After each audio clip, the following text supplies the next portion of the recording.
우리가 어려움을 만나게 되면 어려움을 이기게 해달라 그렇게 기도하기도 하고 또 피할 길을 달라 그렇게 기도하게 되죠. 그런데 예루살렘 교회 성도들은 그렇게 기도하지 않았습니다. 그 예루살렘 교회 성도들 대다수는 소신자들이었습니다.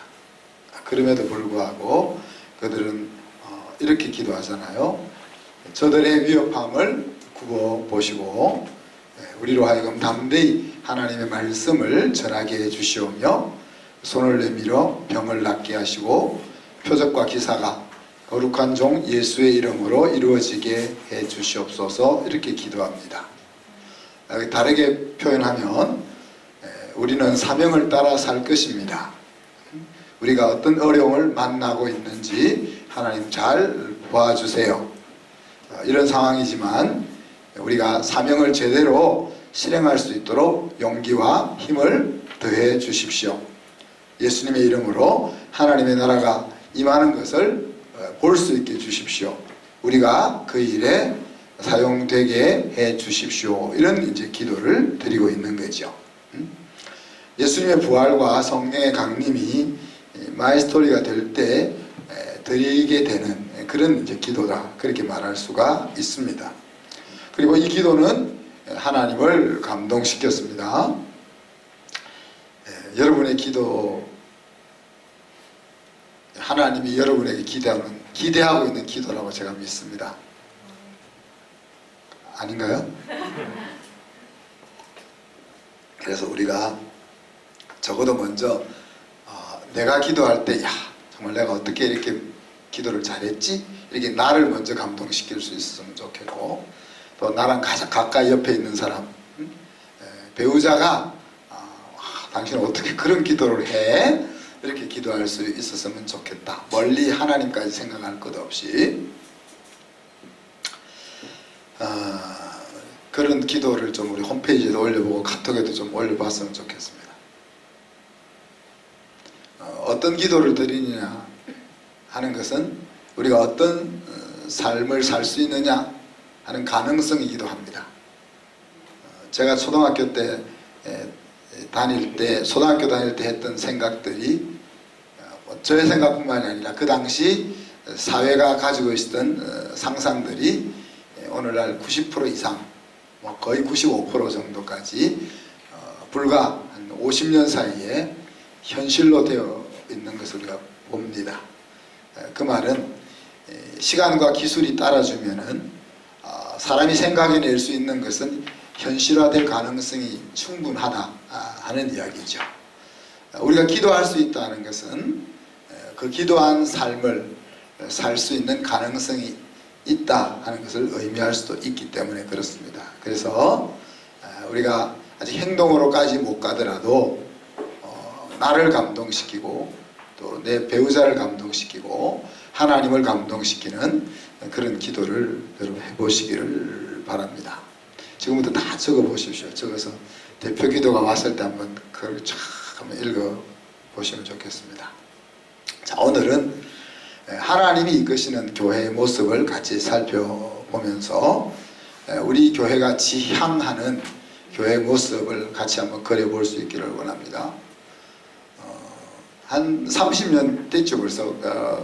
세드백 교회가 센세이션을 한 10여 년 동안 Purpose Driven Church라는 세미나가 세계를 아마 좀 강타했던 적이 있습니다.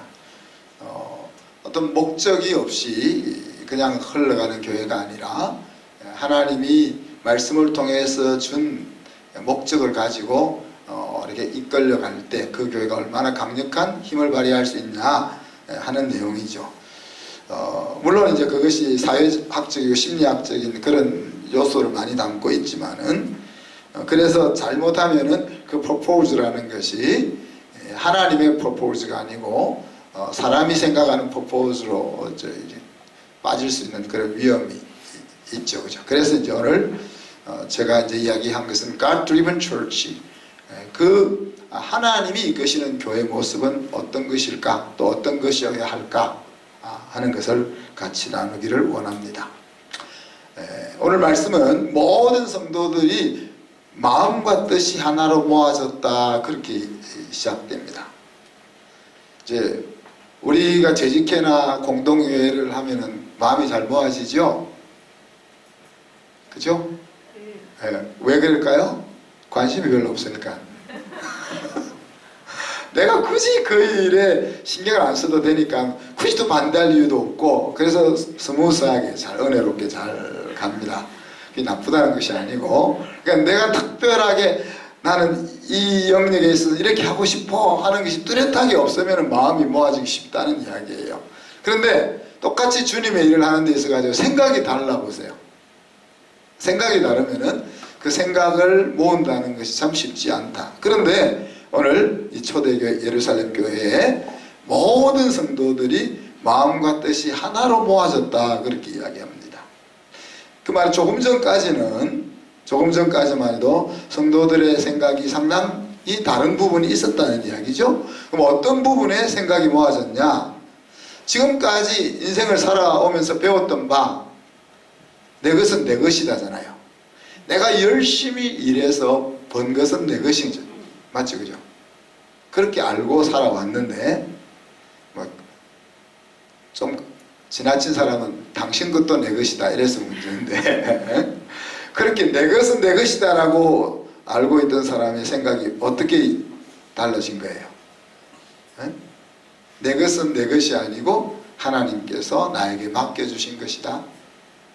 하나님이 나에게 맡겨주신 이유는 그것을 가지고 섬기고 나누라고 맡겨주신 것이다. 이렇게 소유에 대한 청지기 의식으로 마음이 딱 모아졌다는 이야기입니다. 자, 이렇게 마음이 모아지니까 모든 물건을 서로 통용하고 누구도 자기 것이라고 주장하는 일이, 하지 않는 일이 교회 속에 일어난 것입니다. 예루살렘 교회는 교회 출발부터가 달랐죠. 사도행전 2장 우리가 한 달쯤 전에 나눴던 말씀인데, 베드로가 너희가 십자가에 못 박아 죽인 예수를 하나님이 살리셔서 너희들의 주와 그리스도가 되게 하셨다라고 예루살렘 청중들을 향하여 도전을 했잖아요. 그죠? 그 도전을 받았던 사람들, 많은 사람들이 그러면 우리가 어찌할꼬 하고 나왔을 때 베드로가 회개하고 예수의 이름으로 세례를 받아 죄 사함을 얻고 구원을 얻어라, 그렇게 챌린지를 했고, 이제 그 말에 마음을 움직이는 사람들이 보였을 때 베드로와 사도들이 확정하여 권했다 그랬죠. 마치 이제 믿을 때가 왔구나, 이 사람이 드디어 믿을 때가 왔구나 하는 감을 잡고 자기가 알고 있는 모든 신앙의 지식을 다 동원해서, 신앙의 경험을 다 동원해서 그들을 설득했고, 그 설득을 받아들인 사람이 3,000명이나 되어서, 그래서 이제 예루살렘 교회가 시작됐다 하는 이야기죠. 자, 그리고 이렇게 시작된 교회는 교회의 본질에 집중했다 그랬습니다. 그래서 2장 42절에 보면 사도의 가르침을 받고 서로 교제를 하며 떡을 떼며 오로지 기도하기에 힘썼다. 그게 전념했다는 이야기입니다. 전념한 내용이 사도의 가르침을 받는 것에서 출발해서 서로 예수 안에서 한 공동체를 이루고, 그 다음에 성찬과 세례에 참여하면서 예수님이 우리를 위해서 피 흘렸던 그 의미를 되새기고 그리스도를 전파하는 일, 그리고 이 모든 일들이 우리의 능과 우리의 힘으로 되는 것이 아니고 하나님에 의해서만 되어질 수 있다 하는 것을 알고 기도에 전념했다 하는 이야기입니다. 자, 이 결과 원시 공산 사회가 시작됐다 그랬죠. 그래서 2장 44절부터 47절에 보면 오늘과 비슷한 말씀이 나옵니다. 믿는 사람이 다 함께 있어 모든 물건을 서로 통용하고 또 재산과 소유를 팔아 각 사람의 필요를 따라 나눠주며, 이렇게 뒤에 이런 일이 일어났단 말이에요. 그런데 오늘 이 2장과 4장의 차이가 있는 거죠. 몇 몇 개월이 지났을지는 모르겠습니다. 정확하게 얼마나 지났을지는 모르지만 교회가 더 진일보한 모습을 오늘 보여주고 있는 겁니다. 2장에서는 내 것을 베푼다 하는 의식이 많은 거죠. 지금 원시공산사회가 이루어졌지만은 내 것을 베푼다 하는 생각이 많아졌다면은 오늘 4장에 와서는 이것이 이제 내 것이라는 생각이 아예 없어진 거예요. 하나님이 맡겨주신 것을 목적에 맞게 주인이신 하나님의 생각에 맞게 사용하는 수준으로 발전을 했다는 이야기입니다. 그것도 자발적으로 교회가 지도자가 이런 것을 파악해가지고 이런 규례를 만들고 신앙적인 제도를 만들어서 이렇게 하자 이것이 아니고 자발적으로 이와 같은 일이 일어났다는 이야기. 자, 어떻게 이런 일이 일어났는가? 성경은 큰 능력으로 사도들이 주 예수의 부활을 계속해서 증거함으로써 이런 일이 일어났다 그랬습니다. 그리고 사도들이 주 예수의 부활을 계속해서 증거할 때 하나님의 은혜가 모든 성도들에게 머물러 있었다 그렇게 표현을 하고 있습니다. 그래서 사도적 말씀이 선포되고 하나님의 은혜가 은혜 가운데 성도들이 살게 되니까 그 열매로 나타난 것이 공동체 속에 가난한 사람이 없어지는 이런 일이 열매로 나타난다는 거죠. 그때부터 밭과 집을 가진 사람들이 팔아서 그 돈을 가져다가 사도들의 발 앞에 가져다 놓습니다. 사도들에게 준 것이 아니고 당신 목사님 이거 쓰세요 이렇게 준 것이 아니고 목사님 이것 가지고 성도들에게 잘 나눠 주십시오 이렇게 이제 맡겼다는 이야기죠. 그리고 사도들은 필요한 사람에게 이 돈을 분배를 했습니다. 자, 여기서 오해하지 말아야 될 것은 그래서 모든 사람이 다 부자로 살았다 이것이 아니죠. 그죠? 모든 사람이 부자가 되었다는 것이 아니고 핍절한 사람이 없었다 하는 이야기입니다. 자, 내가 일을 하지 않아도 우리 교회 사장님이 있으니까 그분이 또 다음 주에 아파트 하나 팔아가지고 올 테니까 거기서 돈 좀 가져가서 생활하면 돼 이런 분위기가 아니고 그죠? 부족한 사람에게 줄 수 있도록 더 열심히 일하는 공동체 분위기가 만들어졌다는 이야기입니다. 자, 정리해보면 예수님이 주와 그리스도라는 말씀이 강력하게 선포됩니다. 예수님이 왕이고 우리 인생이 직면하고 있는 모든 문제의 구세주라 하는 것이 강력하게 선포되어집니다. 그리고 성도들은 그 말씀을 통해서 은혜를 입습니다. 은혜를 입었다는 것은 하나님이 지금까지 자신에게 베풀어 주신 과분한 대우를 깨달았다는 말이고 그죠? 그리고 자기가 인생을 살아가면서 퀘스천 있잖아요. 왜 인생이 이러냐? 왜 하나님을 믿는데도 이렇게 고민거리가 많고 어려움이 많고 왜 고통이 많은가? 나는 왜 이렇게 힘들게 살아야 하냐? 그런 인생의 퀘스천 마크에 대해서 하나님의 답을 맛보았다 하는 것이 될 수도 있는 것이고 또 하나님을 믿는 신앙에 대한 새로운 발견들이 이루어졌다. 우리 그렇게 생각해 볼 수가 있습니다. 그리고 이런 은혜들이 참이라는 것은 어떻게 나타난다고요? 열매로 나타나게 되는 것이죠. 예수님의 말씀이 사람의 변화는 그 열매로 알 수 있다. 내가 입술로 은혜 받았다고 해서 은혜 받은 것이 아니고 내가 말로 사랑한다고 해서 사랑하는 것이 아니고 나의 행동이 어떠하냐 하는 것이 중요한 열매다 하는 이야기죠. 자, 오늘 사도행전을 소개하고 있는 이 모습이 온 세상이 오늘날 온 세상이 만들고 싶어하는 사회가 아닙니까? 그죠? 열심히 일하고 또 핍절한 사람이 없는 그런 서로가 자기 것으로 주장하지 않으면서도 행복하게 다 살아갈 수 있는 그런 사회. 그런데 이와 같은 이상은 신앙과 은혜만으로 이루어질 수 있다 하는 것을 우리가 보게 되는 거죠. 자, 이 일에 있어서 스타터 역할을 한 사람을 오늘 성경이 소개합니다. 누굽니까? 요셉이죠. 요셉. 천연 발효종 빵을 만들 때 먼저 만드는 것이 발효종 액을 만들고 그 다음에 그 발효종 액을 가지고 스타트를 만들거든요. 그리고 그 스타트를 가지고 밥을 몇 번 먹이면 이제 그것이 발효종이 되어 가지고 그걸 가지고 이제 빵을 굽는단 말이에요. 그래서 이 발효종을 빵을 구울 수 있는 천연 이스트를 만들기 위해서 그거를 출발하는 스타트가 필요한 거죠. 자, 그런데 이 요셉이라는 사람은 구브로 출신 레위 사람이다, 그렇게 소개되고 있습니다. 구브로는 이스라엘 옆에 또 그 이태리 밑에 지중해에 있는 지금 키프로스라는 섬이죠. 키프로스라는 섬인데 사이프러스라고도 부릅니다. 그리고 이 나무를 가리켜서 이 만들어진 나무를 가리켜서 사이프러스 종류입니다. 고흐의 그림을 보면 사이프러스 나무를 모티브로 해서 많이 그려놓은 것을 여러분이 볼 수가 있을 겁니다.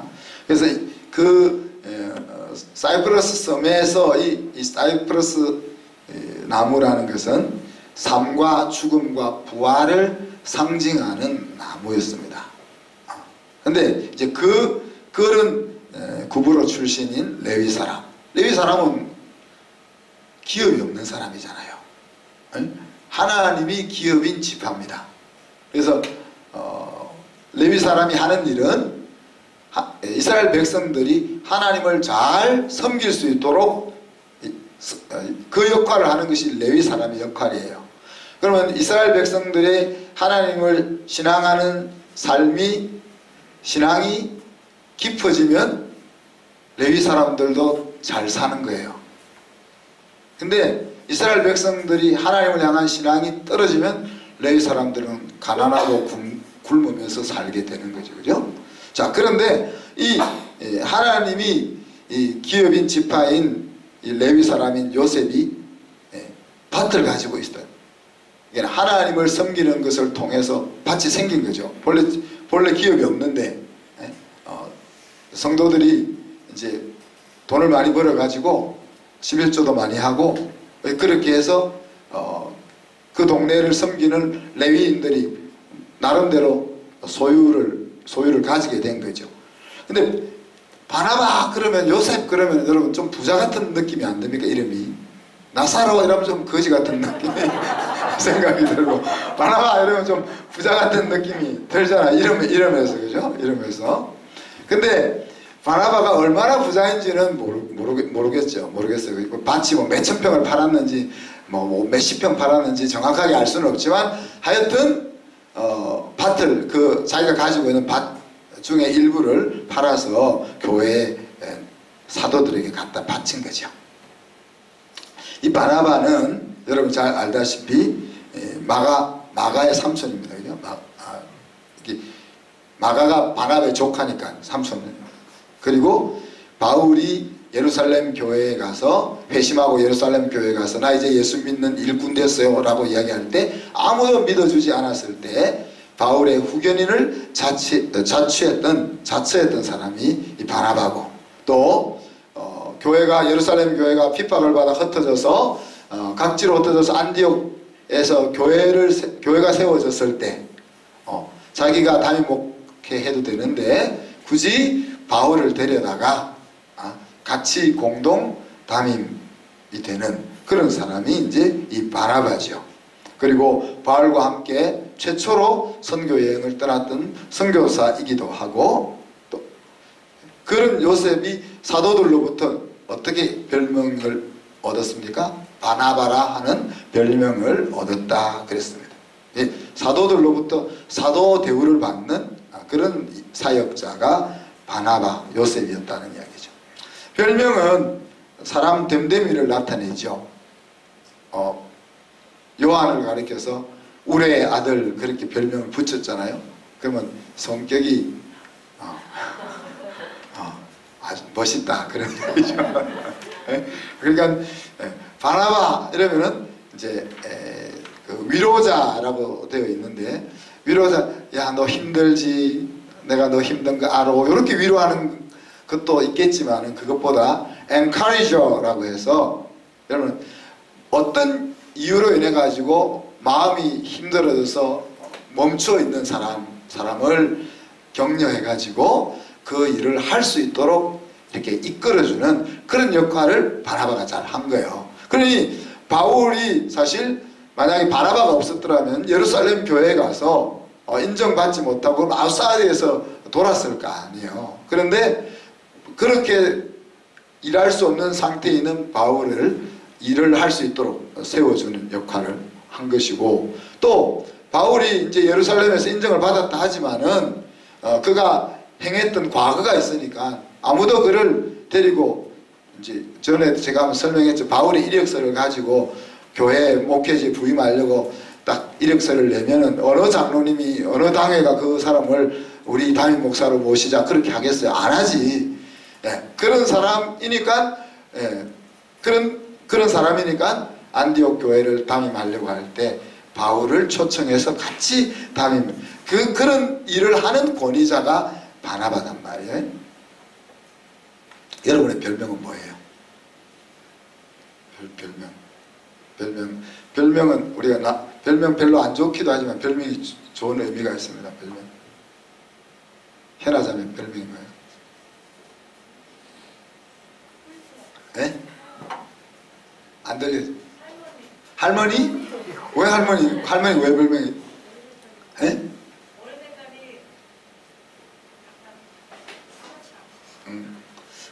부정적으로 생각하네. 할머니처럼 뭘 하든지 다 받아주고 이렇게 좋게 대해준다는 의도로 할머니라고 안 불렀을까요? 경원자매 별명 뭐예요? 어스방. 어스방 어떤 의미로 어스방을 불렀을까요? 웃긴다고?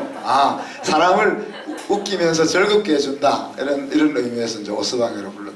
그러니까 내가 사람들로부터 어떤 이미지로 여겨지느냐 하는 것이 별명에 나타나잖아요, 그죠? 그래서 다음 주에는 자기 별명들 하나 다 알아서 한번 와 보십시오. 같이 한번, 아니면 순에서 한번 나눠 보십시오, 자기 별명을. 제 별명은 쌍곰입니다. 그러니까 두 마리 곰, two bears 그렇게도 되죠. 제 이름의 의미가 뭡니까? 수컷 웅, 영웅 웅 그렇거든요. 그러니까 쌍곰이나 수컷이나 영웅이나 좀 이미지가 비슷하지 않습니까? 자, 그래서 밭을 팔아서 그 값을 사도의 발 앞에 두고 그것을 기점으로 해서 교회 지도자들과 교회 유지들이 줄줄이 밭을 팔아서 교회에 가져다 놓음으로 인해 가지고 교회 성도들이 핍절함이 없게 됐다. 특히 초대교회 같으면은 요세푸스 역사가에 의하면은 대부분이 빈민층의 사람들이 교회 주축을 이뤘다는 거예요. 자, 그러면 오늘 이 말씀에서 짚고 넘어가야 될 것은, 지도자들과 유지들이 자기 밭과 물건을 팔아서 교회에 부족함이 없게 된 이것 자체가 아니라 그 내용, 그 속에 담고 있는 내용이 더 중요하다. 이 사람들이 죽을 때까지 계속 일했을까요? 제가 이야기했지만 이 원시공산사회는 불과 짧게, 이제 바로 6장으로 넘어가 보세요. 6장으로 가보세요. 넘어가면은 뭐가 나옵니까? 6장에 가면 히브리파 과부들과 헬라파 과부들 사이에 구제 문제 때문에 불평이 나옵니다. 불과 몇 달 동안 있었던 그런 아름다운 모습인 겁니다. 그러니까 계속 사람들이 밭을 계속 팔아가지고 계속 교회가 어려운 사람이 하나도 없는 이런 것이 계속 유지됐다는 게 아니고 일정 기간 동안 이와 같은 일이 있었다는 이야기죠. 그래서 이 물건을 팔아 교회가 핍절한 사람이 없었다는 것보다 더 중요한 그 속에 들어있는 내용이 있는 거죠. 첫째는 하늘의 일은 땅의 일과 무관하지 않다는 이야기입니다. 자, 그 이스라엘 백성들이 부모한테 주는 것이 아까우면 어떻게 하죠? 고르반 그런다 해서. 야, 이건 이제 예를 들어서 여기 동네가 이제 지역이 택지지구로 바뀌었잖아요. 그럼 땅값이 올라가잖아요. 땅값이 올라가면 돈이 많이 생기잖아요. 돈이 많이 생기면 이제 부모님한테 좀 줘야 될 거 아니에요. 좀 부모님한테 받았으니까. 그런데 이런 이야기, 야, 이거 하나님 앞에 우리 교회를 지어야 되는데 하나님 앞에 드려야지. 이렇게 한다는 이야기지. 그러면 양심상 부모에게 안 드려도 마음이 깨름직하지 않은 거죠. 그런 일을 사람들이 한단 말이에요.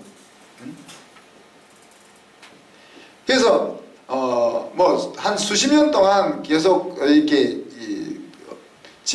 진보 기독교 진보 사상 쪽과 복음주의 쪽에서 계속 그 컨플릭트가 일어났던 이슈가 뭡니까?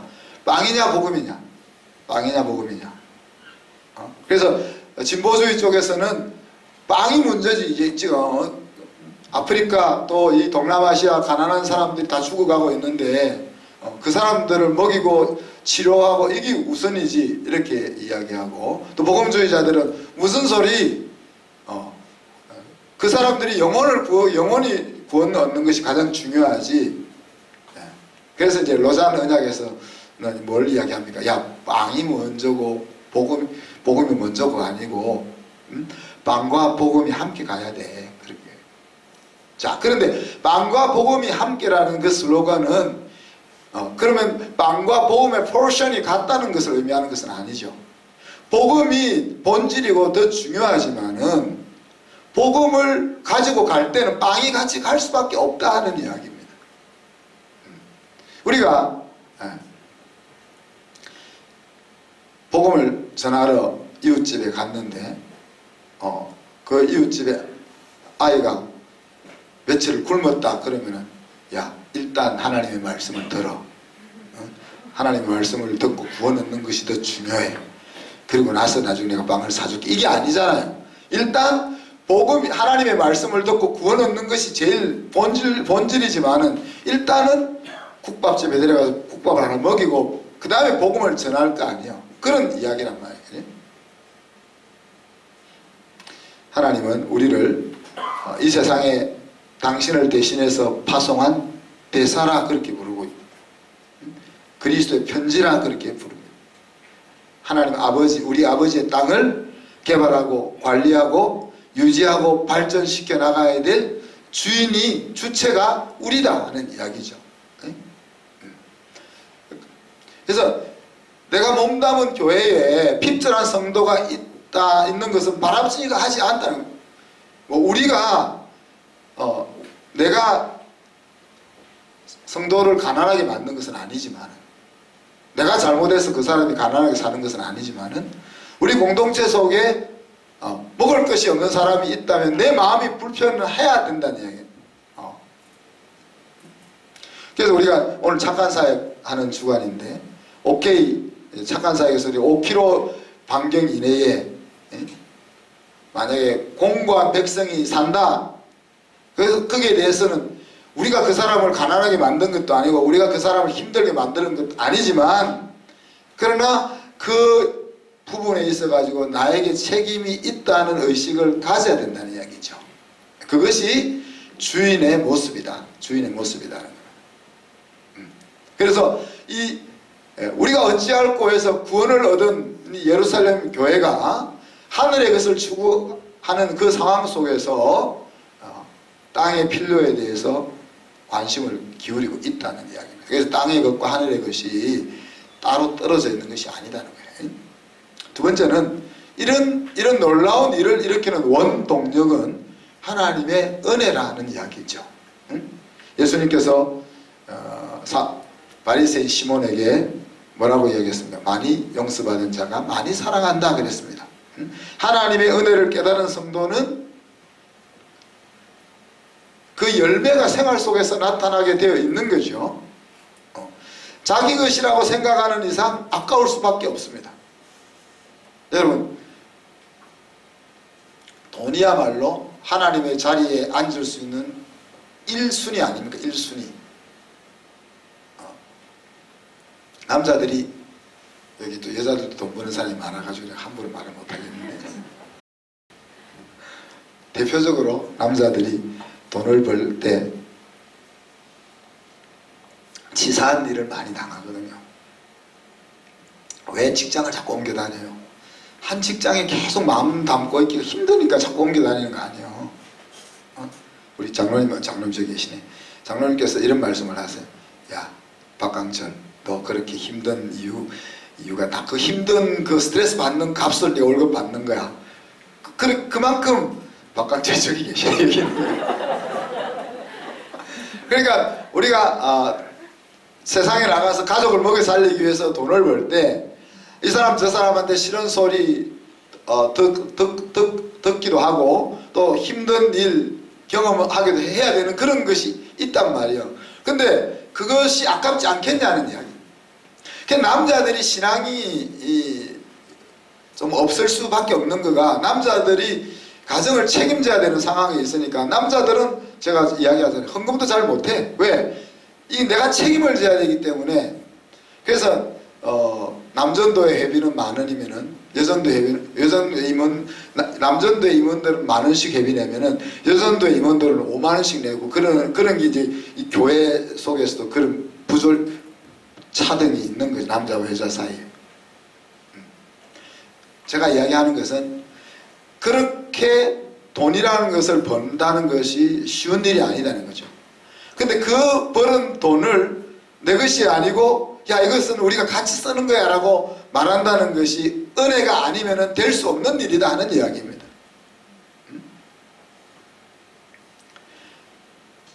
내가 어떻게 해서 벌은 돈인데, 그런데 하나님의 은혜 안으로 들어가면은 돈이 커 보이던 것이 은혜가 커 보이게 되고, 그러면 우리가 돈을 가지고 그렇게 쓸 수가 있다는 이야기죠. 그래서 은혜를 받았다. 우리 장로님이 이제 예배 마치고 나가시면서 저를 격려하기 위해서 목사님 말씀에 은혜 받았습니다. 이렇게 덕담하는 게 은혜가 아니단 말이에요. 하지 말라는 말은 아닙니다. 우리가 서로 격려하기 위해서 은혜 받았습니다. 이렇게 이제 하지만은 은혜의 진정한 것은 그런 것이 아니다는 거예요. 은혜 받았다는 것은 그 은혜 받은 것에 따르는 열매가 따르는 행동이 따르는 그것이 은혜 받았다는 증거고, 그 은혜가 있어야 오늘 예루살렘 교회에서 있었던 그 놀라운 일들이 일어날 수가 있다는 이야기. 세 번째는 지도자들의 모습입니다. 사도적 메시지가 전달됐죠. 말로만이 아니고 큰 능력과 확신으로, 능력과 큰 확신으로. 주와 그리스도, 십자가에 죽은 예수가 하나님이 부활시켜서 우리의 주와 그리스도가 되게 하셨다 하는 것은 여러분들도 다 아는 이야기잖아요. 아는 이야기고 여러분들도 다 다른 사람에게 말할 수 있는 이야기잖아요. 그런데 그 내용이 사도들의 입에서 전달되어질 때 그것이 성도들에게 큰 능력과 확신으로 임했다는 데 포인트가 있는 거죠. 제가 2000년 전에 사도들이 어떻게 살았는지, 어떻게 설교했는지를 볼 수가 없어서 우리가 확인할 수는 없지만은, 어떻게 했는지는 모르지만 그 사도들의 메시지는 성도들에게 능력과 큰 확신으로 성도들의 가슴 속에 전달되었다는 이야기예요. 그와 동시에 솔선수범하는 스타트의 역할을 지도자들이 하고 있는 거죠. 교육자들과 우리 사역자들은 성도들의 신앙과 성도들의 살롬을 위해서 가르치고 기도합니다. 그죠? 반면에 여러분들도 우리 교육자들과 사역자들을 위해서 기도해야 합니다. 왜? 아까 이야기했지만 우리 사역자들이 사도적 메시지를 전달할 수 있도록, 그리고 앞장서서 스타트 노릇을 할 수 있도록, 우리가 못하니까. 전쟁이 일어나면 가장 많이 죽는 계급이 소위 중이라고 합니다. 장르 맞는지 모르겠는데. 왜냐하면 중대장, 대대장, 연대장 이런 사람들은 작전을 지시하는 사람이죠. 야, 1소대 저쪽으로 진격하고 3소대는 뭐 이쪽으로 반대쪽으로 진격하고 4소대는 화력을 지원해 뭐 이런 식으로 하는데, 소대장은 야, 너 저렇게 올라가 이렇게 못한다는 이야기죠. 야, 나를 따라, 그렇게 소대장이 뛰어나가야 병사들이 같이 뛰어나간다는 거예요. 그러니 장교들 중에 소대장, 중대장, 소위 중에는 가장 많이 죽는, 사역자들이 스타트 노릇을 한다는 것이 그거예요. 성도들이 요즘 얼마나 여러분들 야갔습니까? 야가서 다 살펴보고 정말 될까 두드려보고도 안 건너잖아. 보통은 다리를 두드릴 때는 건너려고 두드리는데 두드리고도 안 건너는 사람들이 성도들인데, 목회자가 가자 그런다고 어디 가겠어요? 목사님 먼저 가보세요. 빠지는지 안 빠지는지. 근데 가는데 목사님 안 빠졌는데도 야, 목사님은 체중이 가벼워서 안 빠진 거야, 그렇게 한 번 더 생각할 사람들이잖아요, 여러분들이. 나쁘다는 것이 아니고 우리의 성향이 그렇잖아요. 그렇기 때문에 사역자들은 스타트로서의 역할을 해야 되는 거예요. 사도적 말씀과 함께 스타트로서의 그 역할을 하도록 하기 위해서 여러분은 기도해야 되는 거예요. 그러니까 우리를 절벽에서 밀기 위해서 여러분 기도해야 되는 거예요. 알겠습니까? 안 그러면 여러분이 절벽으로 가는 수가 있어요.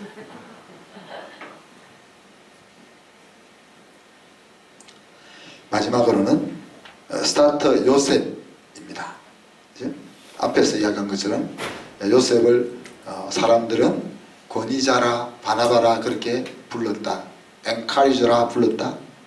어떤 이유에서 모르지만 성도들이 힘들어서 가야 될 길을 멈추고 주저앉아 있을 때 어떻게 했든지 밥을 먹이든지 돈을 주든지 뭐 같이 놀아주든지 잘한다고 칭찬을 해주든지 어떤 것을 동원한지는 모르지만은 그 사람으로 하여금 일어서서 멈추었던 것을 계속 할 수 있도록 하는 그런 사람이었다는 거죠. 그죠? 그래서 아까도 이야기했지만 바울을 교회 무대에 등장시키는 그 일을 했고, 안디옥 교회를 설립하는 일을 했고, 선교를 앞장서서 해나갔고, 오늘 예루살렘 교회가 제대로 된 예수의 공동체가 되게 만드는 그 스타트 노릇을 하는 거죠.